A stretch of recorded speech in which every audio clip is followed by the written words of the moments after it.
Daysha Broadway is an Emmy-winning editor for a Black Lady sketch show whose latest work can be seen in Casey Lemon's Whitney Houston biopic, I Want to Dance with Somebody, starring Naomi Ackie and being released in theaters on December 23rd. I'm Denton Davidson, senior editor for Gold Derby. Daysha, this has been a highly anticipated movie and it does not disappoint. What were your thoughts about Whitney Houston as you headed into the project, and did they change at all as you worked on this film? Um, I grew up listening to Whitney. I grew up in the early 90s, and so I was right. I think I was listening and finding music right as The Bodyguard was coming out. And I think I remember distinctly Queen of the Night being my jam for some reason. And now it's like nowhere near my top favorite Whitney songs, but it was like my song back in the day. And I'm Every Woman. And I remember thinking she was so cool when I was younger because TLC was in her music video and I was obsessed with TLC. So I was like, so Whitney must be cool, she's down with TLC. But yeah, I was always a fan of hers, but didn't know much about her personal life. I think, like most people, I knew about the struggles at the end. And I remember watching her Oprah performance when, it was Whitney's back. She's got a new album coming out. I loved $1 Million Bill. I remember thinking like, okay, she's back. And I remember watching that performance, just thinking like, okay, she's healthy, and that's all that's kind of important. She doesn't sound like Whitney, but she still sounds great, and I was just happy to see her. So I kind of have always seen her from, obviously I've never met her, always seen her from a public standpoint.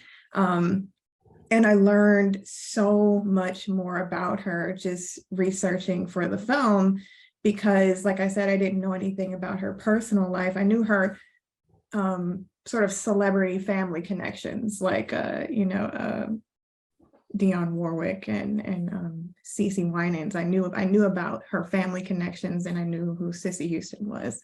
Yeah.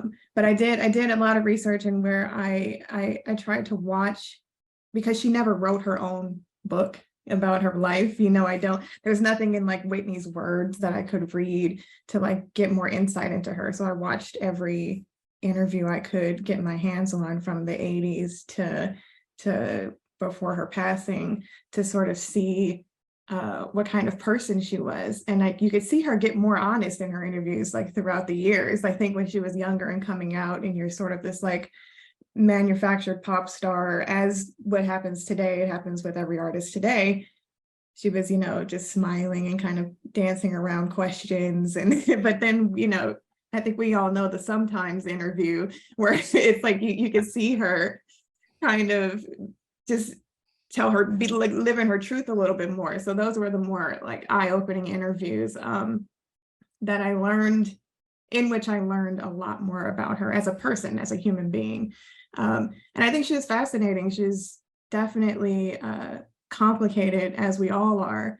And I can't imagine being a little girl from Jersey becoming this big pop star and having to change so much about herself in order to fit that. And, anytime she was going through something, there was always a camera in her face. There was a flash, a bulb, a microphone. And so I learned more about Whitney, the human being, which was interesting. And so I wanted to make sure that sort of came through in the film. The music is the centerpiece of the film, and that's the way it should be. We see her evolving as an artist, beginning in church, where her mother, Sissy Houston, began strict vocal lessons, through her life as a superstar. But we really get to see that personal side as well. How do you balance those flashy concert scenes with more intimate moments of the film and maintain that tone overall? It was honestly kind of difficult. We had a much thicker script than what the movie you saw. It was a lot.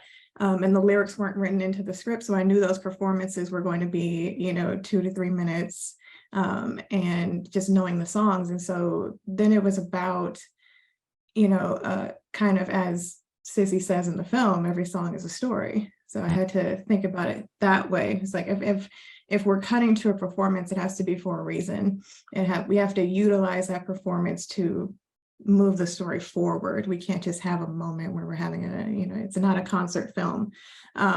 So the best way to do it was intercutting a lot of it. There are times, like at the beginning of the film, when she gives her first big performance in front of Clive, that just plays out, and you just let her sing. You let her, you let Naomi perform. You Whitney singing, and you kind of just digest this performance of this 19-year-old. But after that, all the performances besides the one at the end are intercut in order to tell the story, to tell you how she was feeling during those moments in her life. I Will Always Love You is a big one. I Want to Dance with Somebody, obviously, but also the Super Bowl, where it's like, it's half about how amazing and iconic that moment was, and then it's the other half of it is her just wanting to be herself and finally just like go out there and just do something her way. So it was difficult, but I found, I think, a good balance in intercutting her more expressive moments with those performances. And Naomi is so brilliant. So like I could just sit on her face for a lot of things and not have to cut away, because her face is telling you everything. If you just pay attention, she's sometimes I would just sit and let her tell you the story and then bring up the music. There are a number of iconic performances reenacted in this film, and I was curious, when you're working on a true story, how much do you look at that original footage? And then do you try to match it in terms of what the audience is feeling versus making it feel like it's from Whitney's perspective, or how do you balance that out? The whole film, actually, it was about make sure we maintained her point of view and that the audience was staying with her, even if we were cutting away to something iconic that they had seen before, that they understood. I didn't watch, there's only one instance in the film where I watched the music video. And I don't even know if I'm supposed to say this, but there's a recreation of a music video. Then it's in the trailer, so I think you can see it. But I watched it and I cut that exactly how it's cut in the music video, like cutting away to the girls, the extras, and coming back. And I did that, but then in order to keep point of view, I intercut it with the scene that we had come out of, so that we went back and forth from the music video to her. Every other performance is much more animated, it's much more dramatic, and it's, because it's a film, there are moments where we were recreating live performances, like the end performance, where when you go on YouTube and you watch that performance, it's not that exciting. She's exciting, because she's just belting it and she's killing it. She's Whitney at her like best. But the broadcast itself, not that exciting, not a lot of cutaways, not a lot of emotion. It's a lot of just hanging this shot and then this sweeping shot. But we had definitely, Casey and Barry Ackwood had definitely planned a much more spectacular version of that performance. So there was no way I was cutting it the way that it aired live in 1993 or 1994. We can't give too much away, but the Star Spangled Banner performance is all over the trailers. So I'm going in on that one because we see that performance, but the reactions from everyday people that you have in the film, those were real. I mean, we see people in their homes of all nationalities, all races, just celebrating that performance. I remember being a kid, my dad watching the Super Bowl downstairs, and he came up the stairs and he goes, "Did you see that?" I mean, we all witnessed it, and it was a moment that everyone was sort of brought together. It was so exciting, and I love that you edited that into the performance. What was that like for you in terms of getting that iconic performance right in this film? Yeah, the national anthem was a cultural reset. It was I think there was Marvin Gaye and then Whitney Houston. And when she did it, it was like it changed the world. I don't think a version of the national anthem has sold that many copies ever. I think she still holds that record because it was never a record that anyone even thought about. It was something that anyone was doing. But it was important too. I think that obviously I was a little nervous cutting that, just going into it, because I was like, it's such a moment, and if you mess it up, everyone will know it, because it's not like you can recreate how, if you were around in 94 and you were watching it, it's not like I can take you back there. It was such a phenomenon. But it is probably one of the more emotional moments in the film, because we try to build it up with emotion. And by the time we get there in her story, we know where Whitney is and how she's feeling, and before she walks out into that stadium, and we see how vast it is, and so there's just this empty mic in the middle of this football field, and all of these people just screaming. So it's really emotional, and I think triumphant for her in the movie. It's kind of like the peak of the film. I think that I didn't watch it because I remembered it. I was around in 94. And I remember it, and I didn't watch it in preparation because I didn't want to cut too closely to how it was.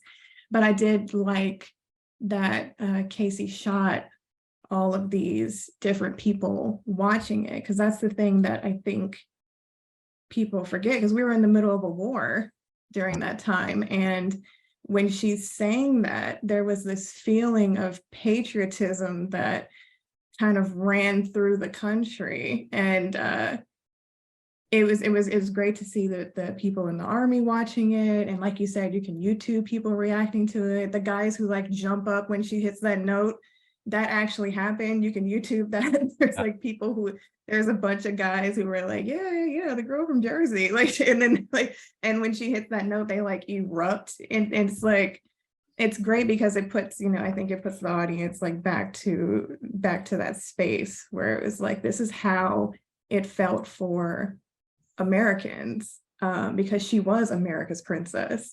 This is how it felt for her, particularly, to reinvent this and move people during a time where the country was at war. What was that relationship with Casey like in collaborating with her as a director? Talk about how you two worked together. Casey is great. She's so collaborative, and I was such a huge fan of hers going into the interview, because I was like, Eve's Bayou sort of changed my career trajectory when I was in college, because I wasn't sure. I was a computer engineering major, and then I watched Eve's Bayou, and I watched City of God, and I was in these film classes because I liked it, and I ended up switching majors because I was just like obsessed with movies, those types of movies, and the movies she was making. So I tried not to fangirl over her too much when we first met, but I did. And then, but it was great. She shot the hell out of it. Like, there's some performances that she just shot the hell out of it, and she has a very clear vision for the storytelling, and especially the family drama aspect of it, which is something I think she is a perfectionist at, because it's kind of her wheelhouse, the family drama. So like that was always sort of the easiest part of it. And I'm a very like spectacle driven editor. I love action sequences and musical performances and things like that. So I think we blended very well. We spent a lot of time together. I think we cut the director's cut for 3.5 months in Boston in the cold, in the winter. So we have a trauma bond there, because I was from LA and freezing, just freezing. And she was my rock. So no, but it was great, because she was never, no idea was ridiculous. We tried absolutely everything, because both of us, more than anything, wanted to make this movie great for Whitney. And we wanted, you know, to put it to bed, be like, this is the Whitney movie and this is it, you know, like, and this will be it. So we wanted to make it as great as possible. So it was great to be able to try things. I would be working really late at night, and I would just show up in the morning and be like, hey, I tried something last night, you know, can we look at it? Or I would pitch an idea and she'd be like, show me, you know. I was like, okay, that didn't make sense, but yeah, let me show you. And she would give me the time to try something and show her. But we had a lot of arguments too, as any director and editor would, but we always came back to a place of because agreement, because we had the same intentions for the film. Just to veer off topic just a little bit, you won an Emmy for a Black Lady sketch show, and I would love to hear what that experience was like for you. It's crazy because while I was getting dressed and getting ready to walk down, my agent texted me and said, "Oh my God, you got the Whitney movie." And I was like, so it all came full circle.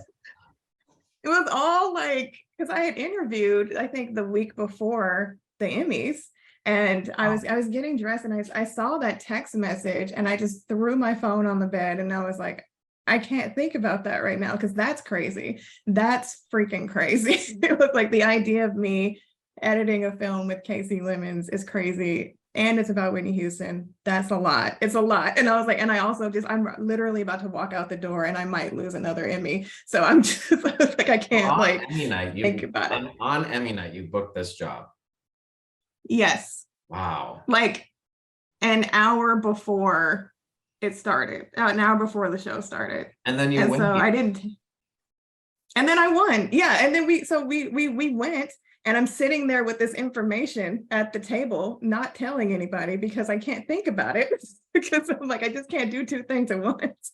And I'm sitting there with Stephanie and Jessica, and our award is like at the end of the night. So I'm just sitting there all night and, applauding and like, oh, look, they won. That's cool. Like, and then ours comes up and I was like, it would be so crazy to win and know that I have this really cool job coming up. And then we won. And I was like, and Stephanie had to like tap my shoulder, like, get up. And I was like, right. And then I got up and then I was like, all right, now I have to give a speech. I was very methodical with it. I was like, oh, now I have to say something. But it was what was great about it was winning with Stephanie and Jessica, because we had only met in person. Well, me and Jessica, I knew Stephanie, but we had only met in person like a month prior because we cut the entire season from home because of COVID. And so it was great to we wrapped, we met each other, we had brunch, we had drinks, and then it was like, now we're on the stage together. And all of us know how difficult that was as creatives to create a sketch show from home. And it was great to share that moment with them, for sure.